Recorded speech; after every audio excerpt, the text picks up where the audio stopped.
好，完美啊！再低一点点，对。今天您是有打美颜灯是吗？没有，没有，那为什么感觉今天那么亮？我的台灯，哦，就是我的桌灯，然后我把它打在我的脸，然后就是我把它拉高。哦，那您家是在装修对吗？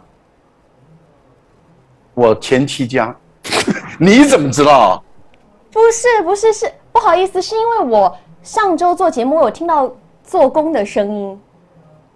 我前妻，我帮她的房子装修的好一点，因为不想好，她什么世纪暖男啊！我的妈呀！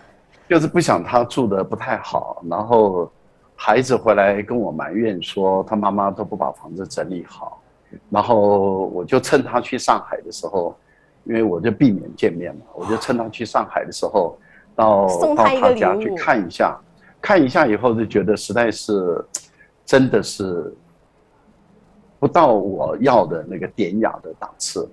后来我就找了一堆工班，把它整个打掉重盖。哦，重装修。所以说您现在不是在您家里跟我直播的？我现在在家里跟你直播啊。那你上周也是在家里跟我直播的吗？上周也是在家里啊。那为什么我听到做工的声音？哦，那可能是隔壁邻居。哦，我误解了。哎呀，这个是家里的小秘密，真是。大家听到了吗？然后呢？大家好，大家听到了。Oh my gosh！ 没事儿，你看多暖。没有，后来他那边的整个房子的装修是完全是我设计的，很典雅，保证这个设计出来的绝对是高档的，就不是说很贵的，而是说绝对比一般的设计师设计出来的还要典雅，我觉得还有个性。到时候 take a picture 啊，到时候给我看看。好，我们准备没问题，我们准备开始了。好的，赖老师都懵了。你说现在已经在线上了吗？我们已经在线上了，已经在线上了。刚才您那一番的暖男言论，大家都听到了。你说多暖？三妹，你怎么可以把我们的私下对话，让我们的观众朋友直接这样子，真的是很尴尬，太丢脸了，太丢脸，很暖。在他女朋友不是啦，他的赖老师在自己的家里面跟我们视频啦，不是视频跟我们做直播啦。好了，我们要开始做节目了，我们一会儿再。后面那个画就是我画的，你有没有看到有个小朋友坐在那个地方？有点黑，不太看到，但是看到是一个大人和一个小朋友是吗？是两个人。就是我这边。对。上边。您下节目帮我照一张，我下次节目开始之前我弄给大家看一下。那就是我画的。哇哦，才华又有才华又暖。好了，献宝对不对？下次做一个菜给你们看。哦，我看过。对不对？对，棒棒。好，我开始了哈。非常好吃。好，准备开始了。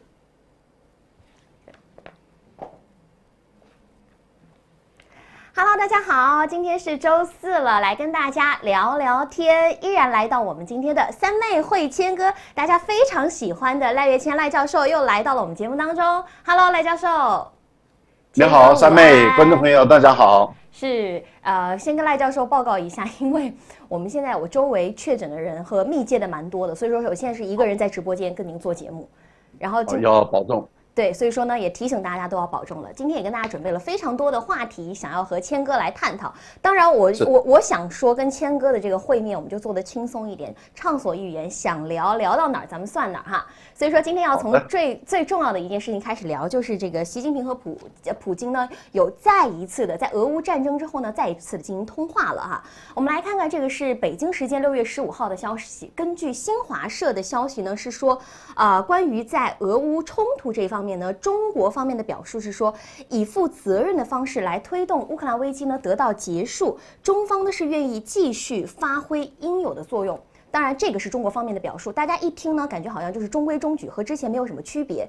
但是我有注意到，在塔斯社，他是拿到了克里姆林宫的一份通稿，他有发出去。第一份通稿，它的标题是怎么说的呢？他说，习近平告诉普京，他已经准备好帮助解决乌克兰危机了。听起来是不是非常的直白？然后我又看了第二份这个新闻，他是这么说的，里面有一句话我觉得特别值得注意，他说习近平和普京还讨论了发展两军的关系。这个论述呢，我看了一下，是并没有在新华社的通稿当中出现的。所以说，就这件事情，因为我觉得是蛮重要的一个这个讯息的，想请教一下我们谦哥，俄罗斯方面为什么在单方面的释放出如此多的讯息呢？你看，短短的几句话，它含有2个大国，而且会影响改变整个世界的一些重要的决策。对，已经在2个大国的元首在这个紧要的关头，那么做出了一个决定。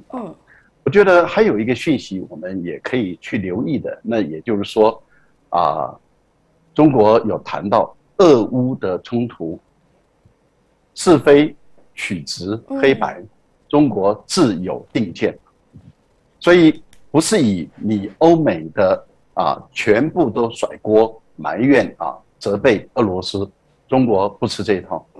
也就是说，中国认为这个事情的是非曲直黑白，不是你欧美的国家、你北约、欧盟的国家说了算，而是公道就在世人的眼前摆出来。那怎么样来看这个是非曲直黑白？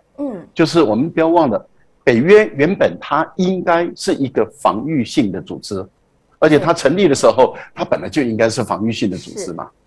可是你看到它在这几年来，尤其是当前苏联崩解之后，俄罗斯开始衰败了，就是苏联进入到俄罗斯，俄罗斯衰败。而在那个时候，中国大陆还在改革开放。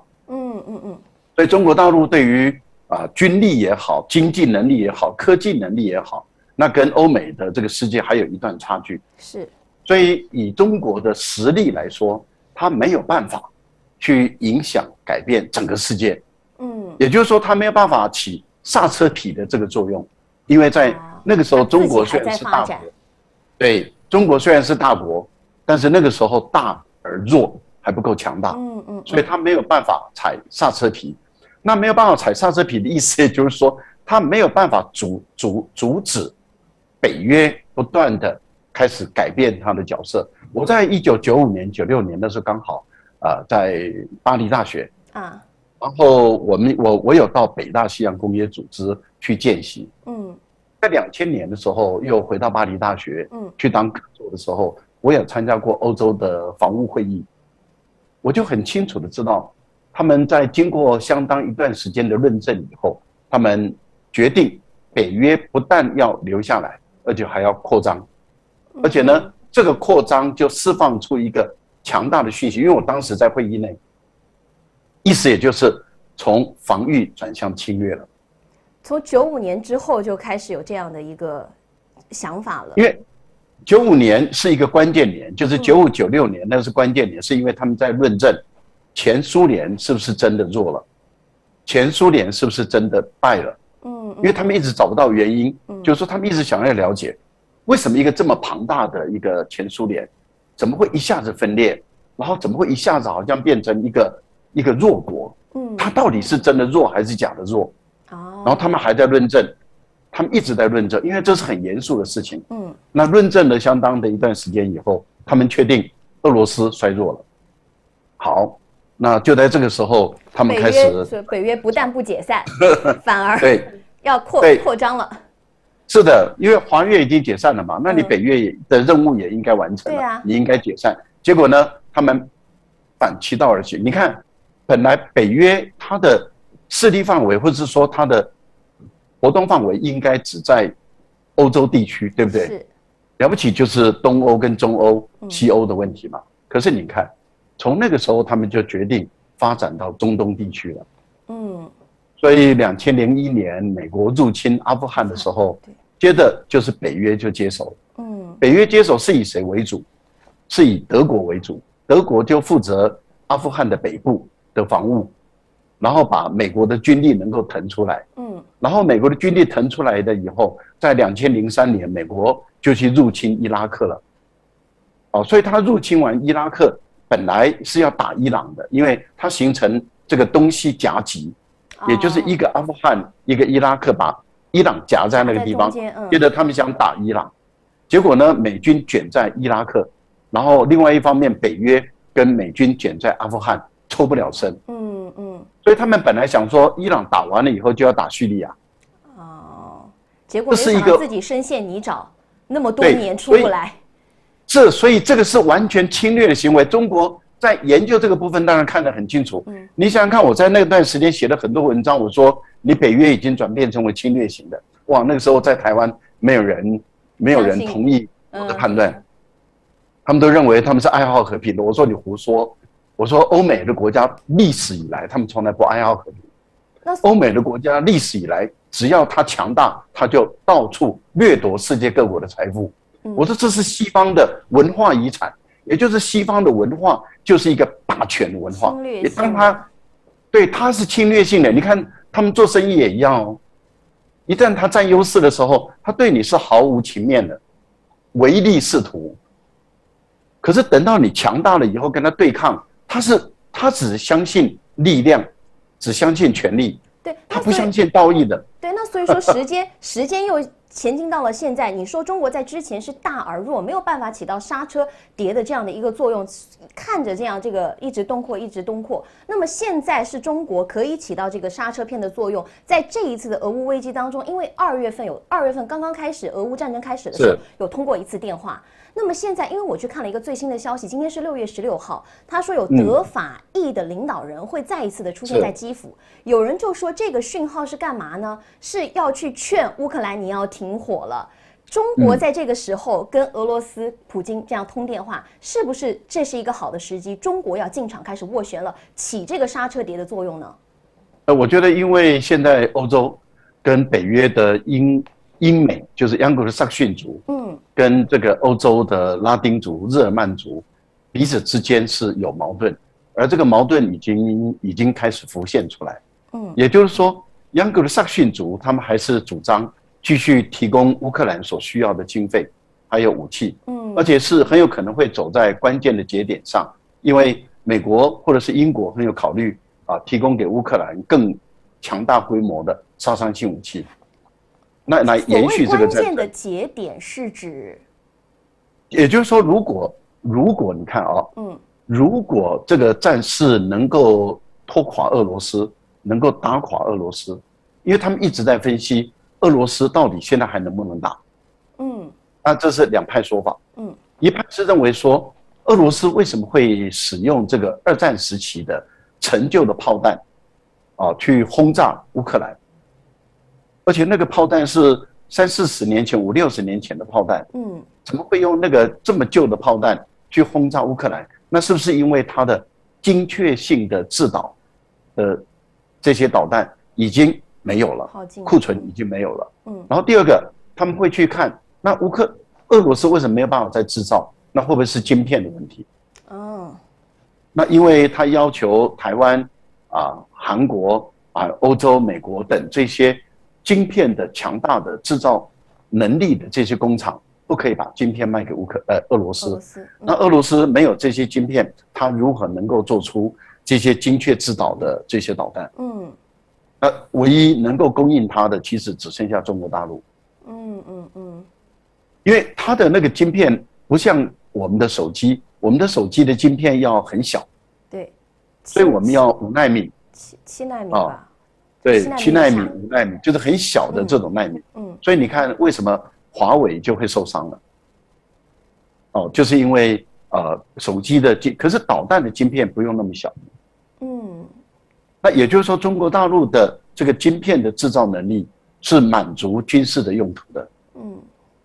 那好，那我们现在对俄罗斯来讲的话，如果说这一派的分析是认为说，俄国本身已经这个精确制导已经出问题了，那这样的话，美国只要供应乌克兰更大规模的杀伤性武器，就可以把俄罗斯挡住，甚至把它推回去。这是一种说法。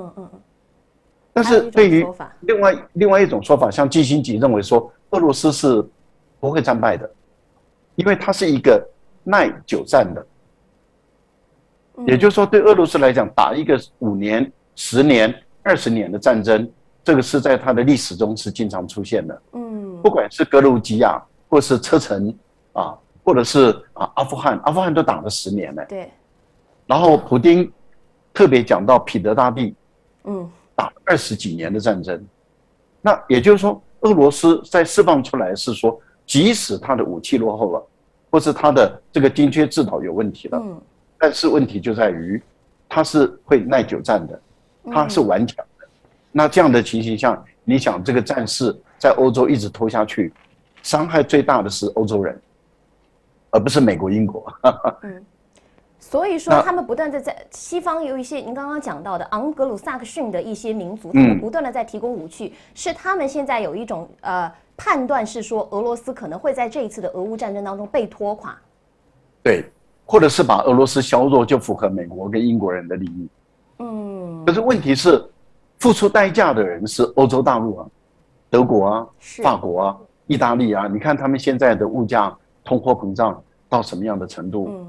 他们像，对不起，像意大利，才公布他们极端贫穷的人都几百万人，就是极端贫困的意大利人，都有500-600万人，那是代表他们的生活陷入很艰难。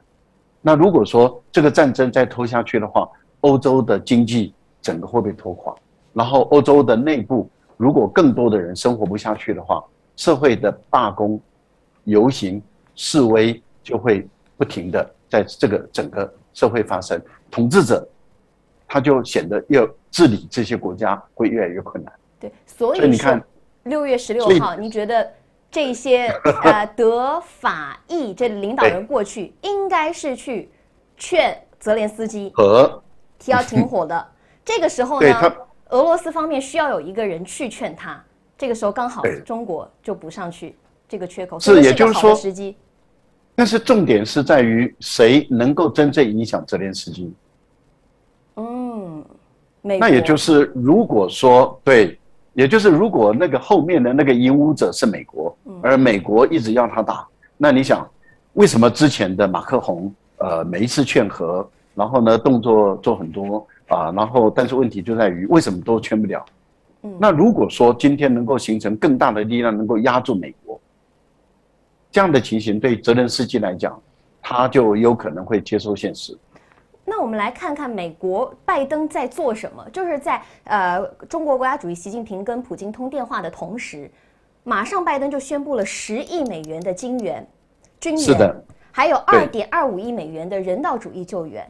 所以说可以看到，但我去看了一下五角大楼的它的一份统计报告，其中的资金1/3的是直接来自于美国军火库，你就直接出；2/3的是给谁呢？是给美国的军工厂商，你们赶紧去做，做了送过去。所以说这么多钱，2/3都是进了军火商的口袋。今天还有一个消息，就是 Fed。我们讲美联储升息0.75个百分点，吓死人呐！为了压通膨，直接讲到牺牲就业的压这样的一个通膨。但是可以看到，拜登还不断的往前军援，往前金援。所以说，拜登现在是为了军火商的利益。通膨我就怪在美联储身上，通膨我就怪在是普京的身上，还在用这一招，有用吗？我觉得第一个，他们要让军火商，因为军火商。他们美国的军火商基本上我们叫做军工复合体，是，也就是说大部分的军火商它同时也生产名品，例如说你看波音，波音生产战机，可它同时也生产货机，所以由于美国的它的军工体制是如此的鲜明，就它同时生产名品、生产军品，可是你看波音现在飞机很难卖，那对于美国人来说的话，它很多军工企业，它现在生产的名品。因为越来越难竞争，而且他们的生产的品质并不好，不稳定。例如说，他们比空中巴士还差，而中国的 C919已经拿到4航证了。那未来对于波音737这种等级甚至往下走的，他们基本上可能很难再跟中国大陆竞争。那如果说中国大陆本身就是一个很巨大的市场，然后把这个 C919，也就是中航的或者成航的。他们的整个公司体制，然后把它撑起来，它的股价就一直往上涨，然后它的资金就更多，它投在研发的能力就更强大。那这样的话，未来中国在这个我们讲的宽体的货机这个部分，那就成为全世界的第3个竞争者。那美国的波音现在已经快被空巴打败了，如果中国大陆再进来而也打败波音的话，那你想波音怎么活下去？靠军工。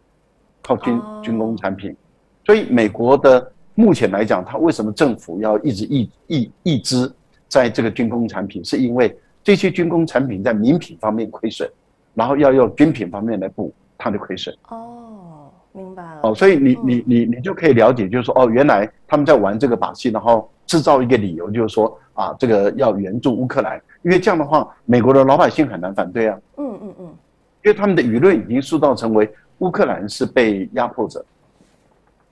那问题就在于我们讲的是非曲直黑白，就是在于俄罗斯他很清楚的知道北约已经进入乌克兰，而在乌克兰已经设立生化基地，未来也会设立空军、海军的这些基地，然后这些基地会威胁到莫斯科的生存跟安全。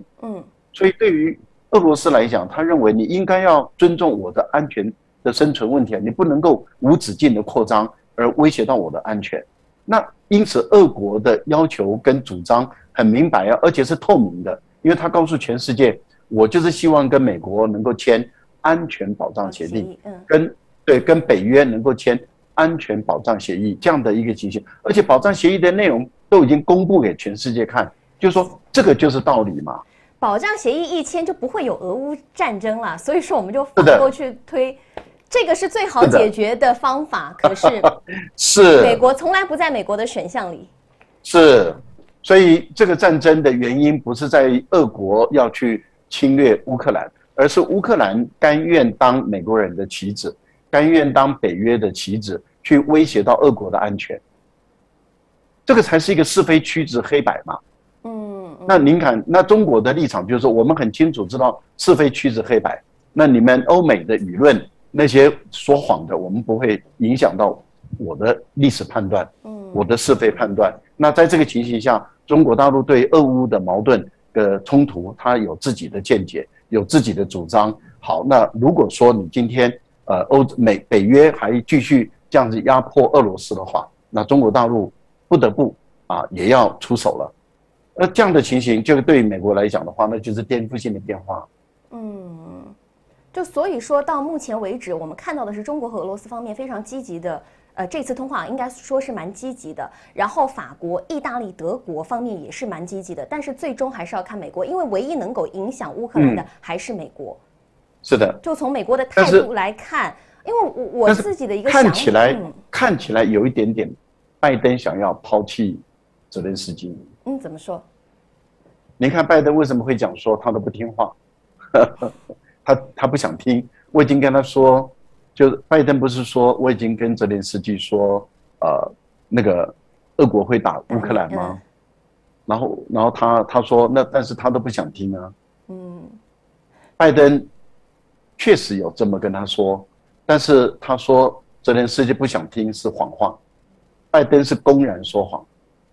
为什么呢？因为拜登对泽连斯基是在第2次视讯的时候跟他说的。泽连斯基之后就增兵10万，也就是从原来的7万增加到10万人，原来的3万增加到10万人。所以泽连斯基有增兵，这第一个。第二个，泽连斯基马上就举行军事演习。所以我觉得拜登甩锅是不负责任的，而且是公然说。应该是拜登给了他方面的讯号，是说你可以继续打，你放心，我们会提供你武器，我们会提供你资金。三妹，你还记不记得在开打前的时候，拜登不是对乌克兰跟在全世界面前说，我们对乌克兰的承诺是坚若磐石。对，还有对台湾的承诺也坚若磐石。对呀，他每天呢，而且好像小和尚念经，每天念一遍，我们对乌克兰的承诺坚若磐石。对，就看最后不知道这个石头是不是砸到自己的脚，这个还是要有做观察。所以说所以说就您的观察，最后我们来做一个总结。您觉得中国现在是要进行斡旋了吗？还是只是说表达中国的一个态度？因为我们之后就要看到中国在台海问题方面的措辞是越来越严重了。这时候是要展现我们跟俄罗斯是很铁的关系。我觉得中国不会轻易的就进入斡旋。中国的领导人他是一个大国领袖，而且这是中国几千年来的传统。也就中国几千年的传统是中国的领导人他要出手的时候，基本上来讲，那都是要保留，要有助于中国威望的建构。所以中国不会想当一个2等的国家、3等的国家，就在那边穿梭，像花蝴蝶一样飞来飞去这样的。中国不是花蝴蝶，中国的领导人自古以来都是全世界最强大的国家的领导人。所以当他要出去的时候，当他要做一个动作的时候，他基本上来讲是要建构中国的历史、国际的威望。对，所以我觉得没有把握他不会动手。对，所以我不应该用斡旋这个词，像是德法这样的穿梭外交才算是斡旋了。对，那像美国，要不就是威胁人，要不就是那个，你看美国人就是不听我就打你，我就威胁你。或者中国人暗杀你。中国人不玩这个。对，当然这个，因为我们之前一直还有一派说法，就是说美国现在呢是分身乏术了，它没有办法同时的进入2场战争，因为就这一次的俄乌战争，可以从它提供武器的角度来说呢，它提供刺针和毒刺的这样的一个飞弹，都已经耗尽了它的这个武器库了。包括现在美国的制造业，我们都知道这个为什么这个特朗普要让制造业回流，就是因为美国的制造业不太行了，他们制造武器的这个速度呢可能也跟不上，所以说就有一个说法一直是说美国没有办法卷进2场战争，所以说这个时候要特别小心中国在台海方面的一些动作。在这个时候呢，要跟大家说一下一个最近蛮重要的一件事情吧，就是中国国家主席习近平有签署了一个命令，叫做军队非战争军事行动纲要，从6月15号起呢就要实施了哈。虽然说从这个官方文件上来说，它并没有全文公布，但是我们提到的非战争军事行动呢，就是包括像是军事威慑、国际维和、反恐、反走私、缉毒、防暴、支持国家社会经济建设等等。之前在香格里拉峰会的时候呢，魏凤和有说过不要以台制华。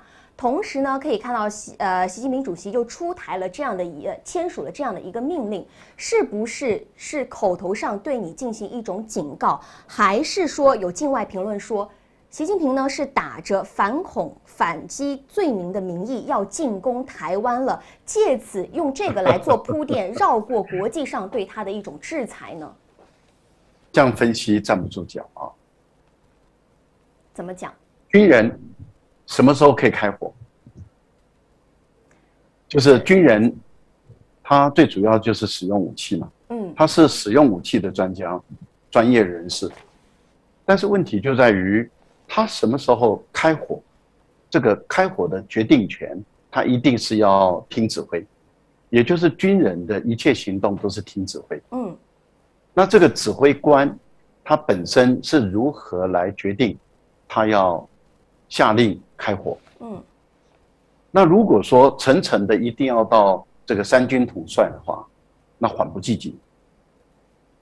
那这样的一个情形下，该怎么去让在执行勤务的军人，他有一个制度、规章、典则的这样的一个明文的条例来给他做规范？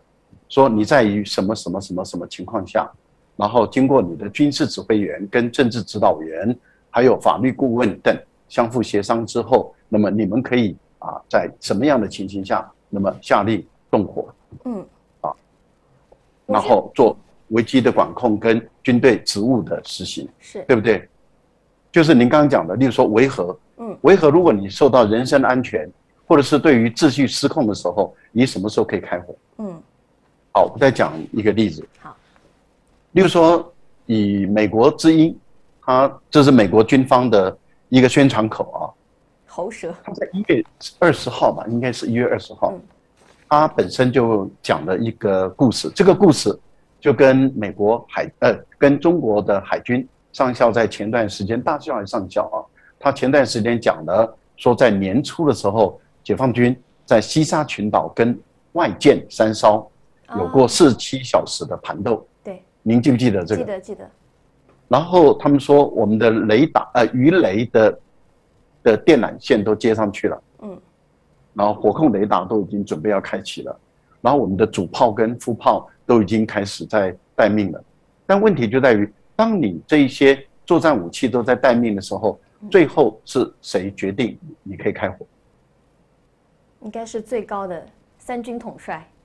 对，可是你现在是在西沙已经缠斗了47小时，那你是报到战区司令，战区司令再往军委汇报，然后军委会再往3军统帅报。你想想看，那这个事情，那3军统帅如何去第一时间就了解整个当地的现状？那么远的距离，当然他的讯息都会掌握，可是问题就在于他同时可能正在主持一个会议，或是正在视察。所以第一线的这一些指挥官，他如何做判断？他如何有什么准则告诉他可以怎么做，或是不能怎么做？那这些需要条令规章。因此，非战争时期的军事行动纲要，不是就是满足这些第一线的指挥官说，我已经给你一个准则了，你根据这个权利，对，你根据这个准则来做，不然的话，那我为什么会强调说是美国？因为美国就谈到了，就在今年年初1月20号左右，就在于他们的一艘叫做导弹驱逐舰，叫做福德号。然后他说，美国他们自己讲的，他说美国要去挑战中国的领海基线。他要去挑战，那什么叫挑战？就是他要进入中国的领海基线。三妹，它已经不只是经济海域，它是领海。美国人说，任何国际规则都不能给予我，我不签联合国的海洋法公约，所以呢，我根本无视这个公约存在，说我爱怎么做就怎么做，因为你现在你的船舰进不了我的领海啊。如果哪一天中国的航母已经是核动力的了，然后能够带着整个航母战斗群进入到这个纽约的外海，开始进入挑战美国的纽约外海的领海基线，你看美国会有什么态度？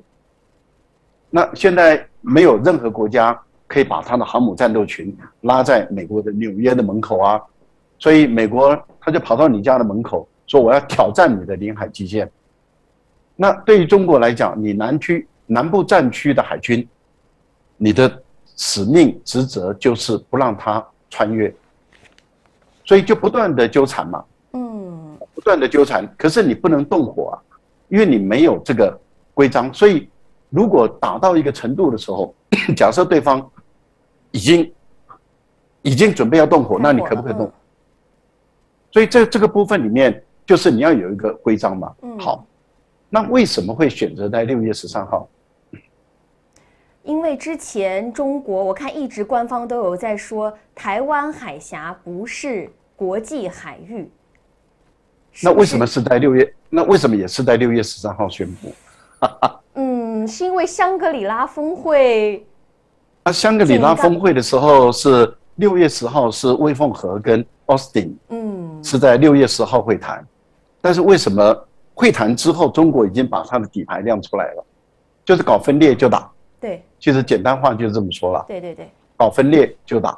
第二个，那对美国人来讲说，我没有要搞你们分裂啊。那对于中国大陆来讲的话，你嘴巴讲的跟你做的是2件事，你就是一个国际诈骗犯。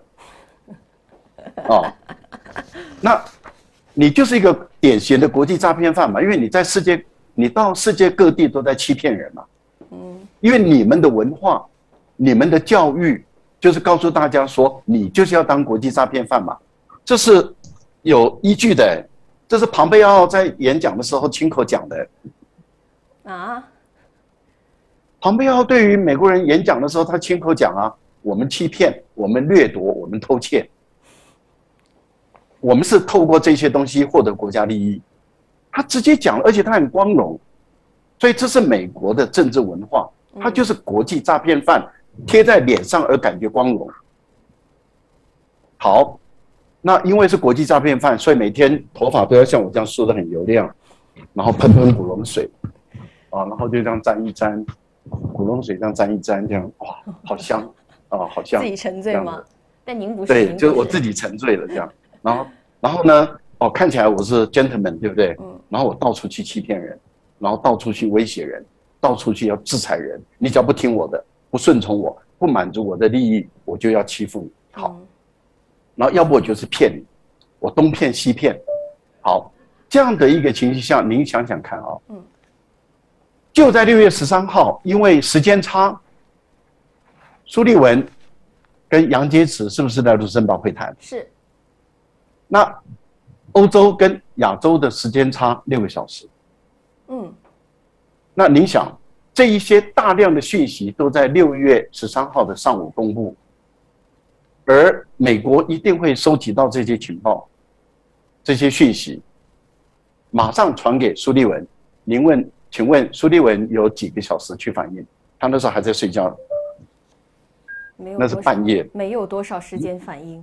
我们白天，他半夜，那半夜把他叫起来，说：“哎，现在情况变了哈，这个习近平签的这个非战争时期军队行动纲要，就是授权军队可以动武，然后呢，这个台湾海峡不是国际海域啊，这个，然后他半夜还在睡觉，睡大觉，把他叫起来，精神就不好，然后接收大量的讯息，然后呢，接着就跟杨洁篪开始会谈了。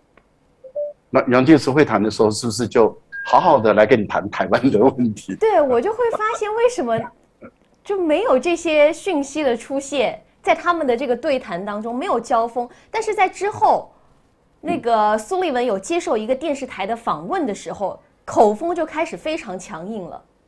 对，那您就可以知道，当时苏利文一定是被弄得一团糟嘛。这个就是中国外交谈判的高明的，这个手段是非常高明的，出其不意，像围棋一样，先给你走在这儿，你说，哎，他为什么要走这儿呢？走在那儿为什么？而且每个部门把你吃下来，每个部门都是配合的非常的好，时间点是抓得很好。好，那就在这个时候，中国告诉美国说，哎，拜登不是提出4不1无意吗？那我们中国对于你拜登讲的4不1无意高度重视，就是不搞冷战，不搞集团对抗，然后呢，不寻求对，然后不寻求颠覆你的制度，然后呢，不支持台独，然后呢，无意要跟你搞对抗，那都是你说的啊。那中国大陆现在就要提出这个兑现你嘴巴讲的路径图，没有，无法兑现。对，那你不兑现，你就是国际诈骗犯嘛！我就跟全世界宣布，你美国的拜登就是国际诈骗犯。那如果你开始兑现了，那不是就是符合我的期望，就是改善中美的关系？那你要改善中美的关系，你怎么去面对你华盛顿的那些政客？那你要自己想办法。所以你就2条路走，一个就是在国内遭受到共和党对你也无情的抨击，二方面你要不你就在国际间告诉大家说我是国际诈骗犯。你看我一直用国际诈骗犯，国际诈骗犯，就凸显了他就是国际的诈骗犯。这个是外交手段非常高明的2面刃。然后接着就开始挑战台湾海峡的问题喽。那我想请教三妹，美国的军舰不是每个月都要穿越台湾海峡1次吗？这真的是比什么都还要准，我觉得真的是每个月，对不对？每个月都要1次嘛，好，那我想请问，那如果6月或是7月他穿越的时候，中国说你只能够无害通过，你必须把炮衣炮帽拿上去，你必须要展现出是一个无害通过，而且你要跟我协商接受我管辖，你觉得美国会同意还是不同意？会同意吧，因为习近平都已经签署了这个，我觉得这是一个非常严重的警告了。那如果美国同意的话，美国等于是认怂了。那在亚洲国家，那照您的意思就是说，那每个月的这样的一个通行，那等到下个月通行的时候，那台海危机就爆发喽，真的很紧张哦。那要不就是不要经过台海嘛？那不经过台海就更认怂。所以如果不经过台海，你要就说，哎，你以前不是每个月都来吗？你现在怎么不来了？那台湾人当然会看说，哦，原来你美国人怕了。那你韩国、日本、菲律宾、越南说，哦，你美国人怕了，这是第一个可能发生的。那第二个可能发生的就是他还是穿越嘛，可是每次穿越的时候跟中国大陆就有摩擦，然后他们的司令就要刚刚急急忙忙的说，哎，我们的热线呢，然后军舰就在那边弄得没完没了，然后中国大陆就是寸土不让嘛，然后你美国每一次就紧张，然后下坡半条打，然后接着你的军舰就陷入极度疲乏，然后就准备相撞。这样就危险了。美国每一次的军舰就是撞来撞去嘛，不是撞到韩国的货轮，就是自己撞嘛，自己沉。那你想想看，那为什么他们一个海军大国，那怎么会在这1、2年来，他们的军舰怎么会有这么低级的错误？连潜舰都会撞得一塌糊涂浮上来，那为什么？疲倦。军纪已经分散。那对中国大陆来讲，就以逸待劳嘛。就是远征，其实这就是《孙子兵法》里面的，就是说，远征之兵啊就会疲。那我就让你一直疲劳，一直疲劳，一直陷入疲劳。但是我是设计好的，我的军队都是设计好的，所以我的军队都把它当成一种演习。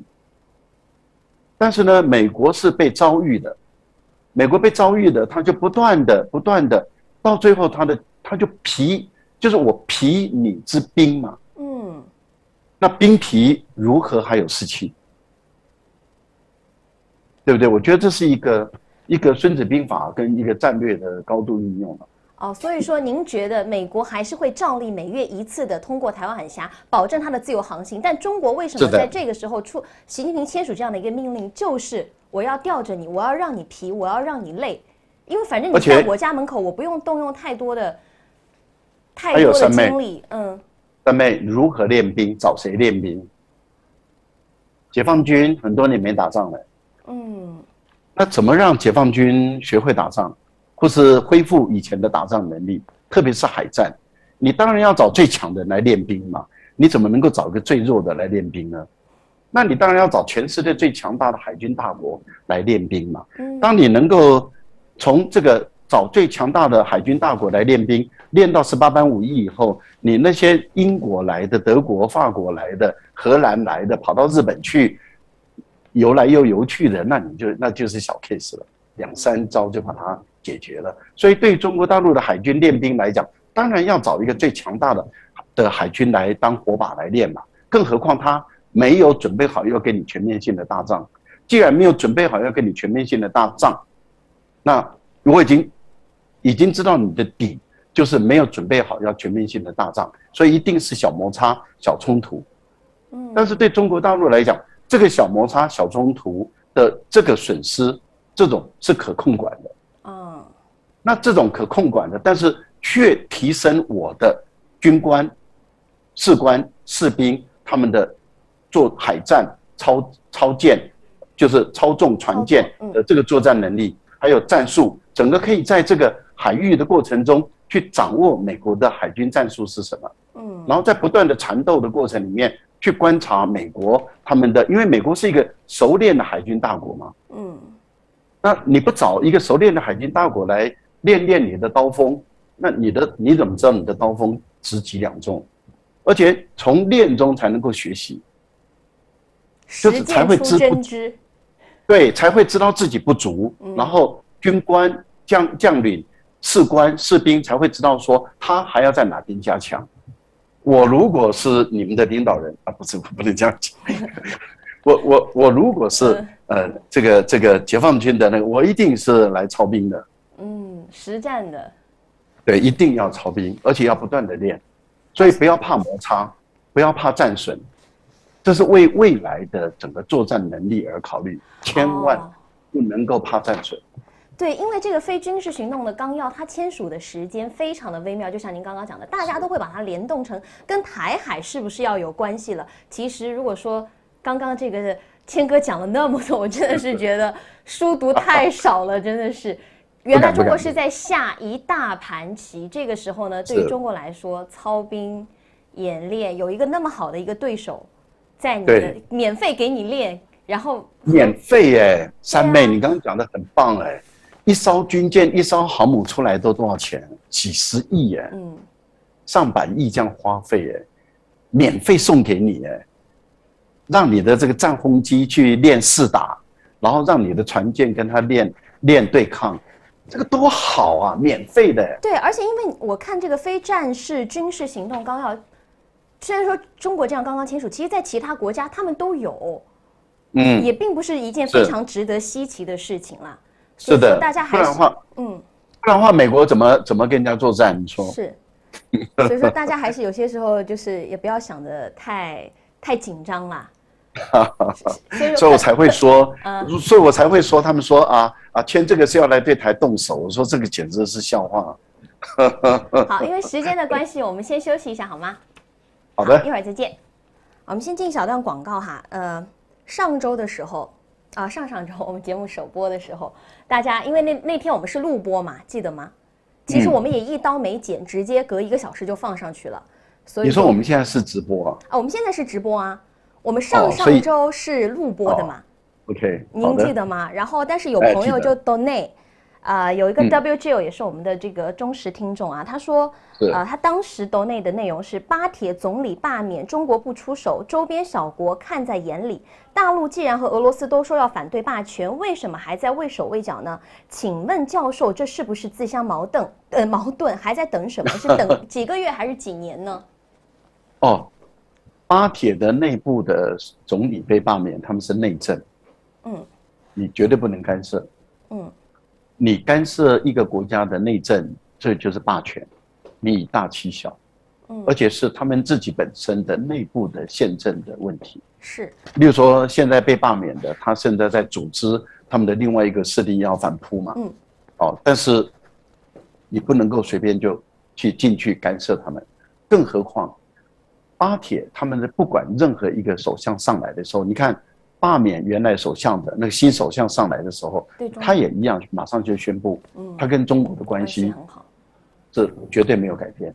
而且你不要忘了，他还特别去看这个瓜达尔港，对，而且呢，还要求他的军队对瓜达尔港的这个安全、披露之省的恐怖主义的肃清要再加强力量。所以，我觉得巴铁的内政，我们基本上来讲，它是他的国家的内部问题。不能够因为你跟他的交情很好，关系很深，你就去介入。他不是政变哦，他是罢免。罢免，对，他不是政变。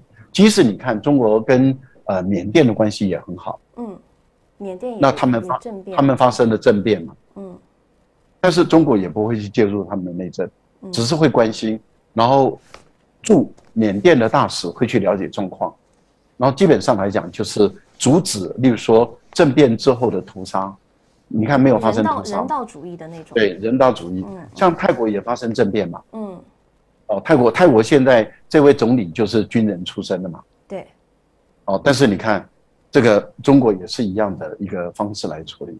这是这个国家，你看连政变都不轻易介入，因为这是这个国家的内政问题，它的主权你不能够随便去干预。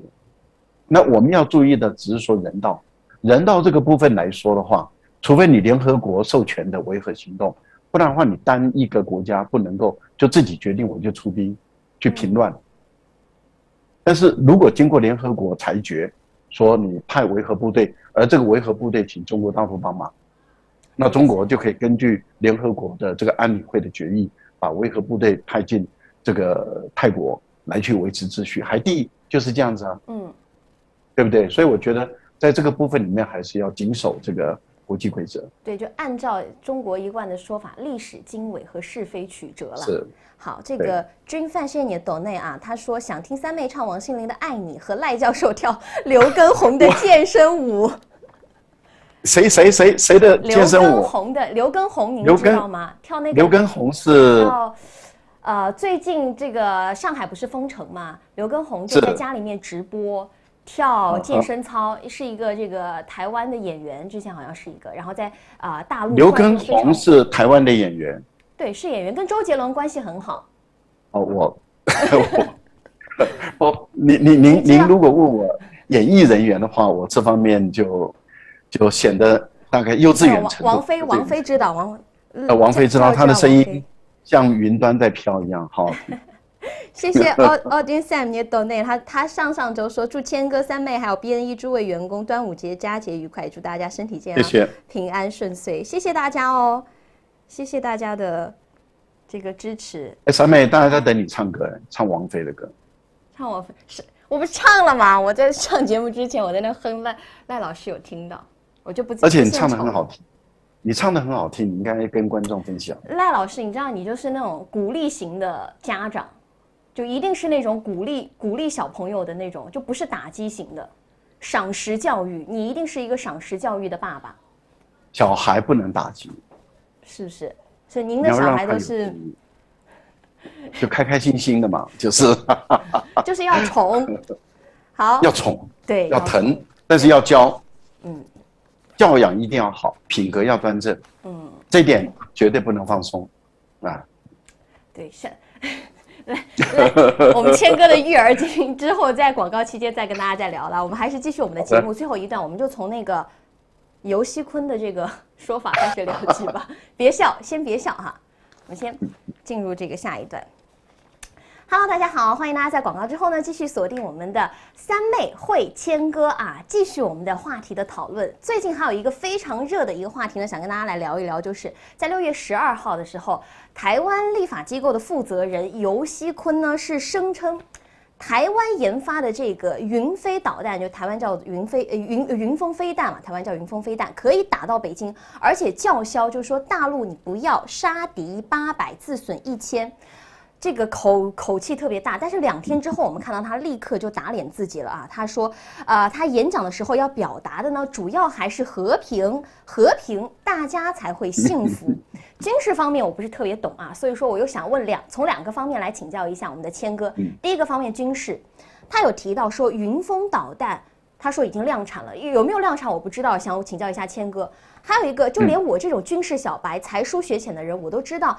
你飞弹飞过去，那中国有那么多拦截的系统，那你这样叫嚣有任何的军事威慑作用吗？没有啊，你反而会不会增加了大陆误判你的风险？第二个，如果说我们从政治的角度来说的话，他是立法机构的负责人，他在公开场合说这句话，如果是他没有过脑子的话，那我就想说，是不是他有代表民进党当局的意思呢？是不是民进党当局是这样想的？那么2天之后，突然又出来认怂了，是因为什么样的原因？出来认怂呢？就这2个。好的，我就先从你的后面的问题来回答。好啊，就是政治问题先回答啊。民进党确实有很多的人有普遍这个想法，他们都认为说，要不就是把三峡大坝打掉，然后淹死几百万的人。这个确实在民进党内部传了很久。然后要不就是说，我们就去炸上海、炸北京，然后让他们死了几十万、上百万的人。这是他们常常的一种讲法，所以您刚刚提的没有错啊，这是确实是他们普遍常常你会听到的论调，这是一个。那第二个呢，就是说您想想看，假设了哦，今天美国的众议院的议长，他今天宣布说这个美国有这个战略导弹，然后可以打到莫斯科，啊，你不要忘了，如果你再不对乌克兰停止的话。我们就用战略导弹去轰你莫斯科，你觉得会是什么样的情况？那是不是2国宣战？是啊，因为你是立法部门的民意代表的最高的领导人，对不对？他是负责人的，所以他等于是因为战争权或者战争发动权最后是决定在这个立法部门的，那这个是一个宣战的意思吗？这是第一个。第二个，一般来讲，在军事作战里面是不能够对于平民百姓去攻击的打击，对，一般来讲就是军人对军人，所以打击的通常是军事设施，那你想，他的北京的这样的一个讲法，就是打击平民百姓，这是违反战争罪的，违反战争罪，如果你是大国，大到不行，像美国这么大的大国。那你违反战争罪，别人又能奈你何？所以当美国克林顿总统的时候，对于南斯拉夫，无差别的轰炸，炸死了那么多的人，但是谁能奈他何？因为他是世界大国的领导，即使他卸任了，也没有任何一个国家可以把他移送到这个国际法庭去审判，对不对？小布希就是克林顿的接班人。他去侵略阿富汗跟侵略伊拉克，你也不能对他怎么样。然后法国、英国他们去侵略利比亚，你也不能对他怎么样，因为他们是大国。可是问题是，如果你是小国呢？你看塞尔维亚的那个领导人，当时就被抓了，就送到国际法庭去审判，战争罪来审判。同样的道理，因为他是对科索沃实施了无差别的攻击嘛，所以从这个道理来看的话，以游锡堃他们的角度来说，以民进党的角度来讲，你做这样的一个决策，你基本上来讲，没有任何一个国家敢批复你，连美国都不敢，因为他面对的是中国，所以他无处可逃。如果解放军一旦打到台湾来，他一定是以战犯来处理。他如果马上坐飞机跑到菲律宾，跑到这个日本，跑到美国，他们不敢收留他，因为他是国际战犯。他国际战犯，没有人敢收留他，所以他马上就知道他闯祸了，而且在国际间引起了轩然大波，马上认怂，然后就说：“哎，我不是这个意思。”其实他就是这个意思了。怎么他不是这个意思？这叫做认怂。台独的很多就是这种人，就嘴巴一张嘴。好，那我们再来看军事的问题。云峰导弹已经传言很久了，因为从陈水扁时代就开始了。对。到马英九。但是如果以江启臣在问这个台湾防卫部门的领导人邱国正的质询的时候，然后江启臣就直接问他说：“是不是已经开始量产了？”邱国正的回答说：“还在努力中。”就是还没有。那应该就是还没有，这是第一个。第二个，我再跟各位报告一下我的判断啊，我的判断是没有任何参与内部的资料，就是我从他们所公布出来的数据来做判断。好，第一个有两种说法。第一种说法是说它可以打1200公里到2000公里。第二种说法说它可以打2000到3000公里。那一般来说的话，2000到3000可能性真的是不大。对。所以它大概就是打1200到2000公里这个距离，这第一个。第二个，他说它的这个飞行的速度可以到3.5马赫到6马赫。对。那如果是6马赫，就是超高音速导弹。超高音速导弹以台湾现在的冲压机的制造能力还不到这个水平，连美国都不到这个水平，全世界领先的就是中国大陆，就是我们说的那个极音速飞弹。是的。目前来讲，全世界飞最快最准的就是中国大陆，在中程哦，我强调是中程弹道导弹。好，目前来讲，全世界唯一领先的就是中国。第二名就是俄罗斯。美国好不容易上次才成功一次。对。那您想，如果台湾掌握有6马赫的这个极音速导弹，美国怎么可能不会要台湾的这个资料？更何况我们连陀螺仪都做不出来，不要讲说你冲压的这个发动机能够做到极音速，这怎么可能嘛？所以这个就是胡说八道。我的判断是胡说八道。那因此可能性最多的就是3.5马赫。好，那请问一下，我们的反导系统是4.5马赫，那你一个只能飞3.5马赫的导弹，你4.5马赫当然可以把它拦得下来嘛？为什么美国人拜登自己都说，面对中国的东风21，我们美国一点办法都没有，因为你的反导系统4到4.5马赫，而中国的音速可以到10马赫。那你看到它已经飞走了，你根本拦不上来。速度，那它还可以改变它的飞行姿态。那你美国的电脑要重新计算的时候，你来不及发射。好，所以我讲到这里，我想观众朋友应该已经理解说，一个飞这么慢的导弹，那它的威力就低了。第二个，我为什么会说不会到2000到3000公里呢？是因为它的弹头，你想想看，一般来讲，常规弹头最大量大概就在500公斤。如果说它今天要让它飞得更远，飞得更快，它的弹头就要往下缩，要变得更小一点。如果你200-300公斤的 TNT 的弹头，你打到了以后，只是怎么样？崩一个篮球场不到，篮球场这么一个坑，又能做什么用？